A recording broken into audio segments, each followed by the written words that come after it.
Morning everyone. अहिले चाहिँ हामी यो हाम्रो दुर्गा सोल्टी र म चाहिँ यहाँ हाम्रो बुद्ध चोक थलखम डाँडामा छौँ। भ्रमणमा आएको छौँ। एकदमै रमणीय ठाउँ। यहाँ हाम्रो मणि मामाको घर, एकदम सुन्दर घर। यो चाहिँ कति धुरे, 7 धुरे 8 धुरे घर। परतिर हाम्रो सुभाष बाबाको घर।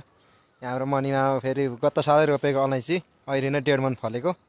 गत वर्ष 3 मनको उमा हुनुहुन्छ, यो अपेक्षामा हुनुहुन्छ। एकदमै सुन्दर। पानी पर्दा पर्दा दसैँभरि पानी पर्दा पर्दा अहिले चाहिँ अलिक घाम लाग्न थालेको छ आजबाट। एकदमै राम्रो र चखिलो घाममा हामी चाहिँ अहिले बुद्ध पार्कमा भ्रमणमा आएको छौँ अरे होइन दुर्गा सोल्टी? के छ लु, इन्जोय गरौँ अब सोल्टी है। आहा, के छ सोल्टी भन्नु? केही छ लु भन्नु त।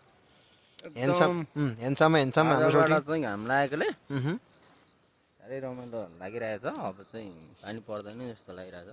पठाउ फस्टाउँला कि नफस्टाउँला? पठाउ अब फस्टाउनु चाहिँ बाटो चाहिँ फस्टाउने थियो। अब बाटो राम्रो भएपछि फेरि गाडी लागिहाल्छ। त्यो त दुःखको कुरो होइन। त्यस्तै छ। खातम्साको नम्बर 1 पठाउ हाम्रो सोल्टी चाहिँ। विगत कति वर्ष भयो? 12-13 वर्ष भयो तपाईँले चलाउनु भएको?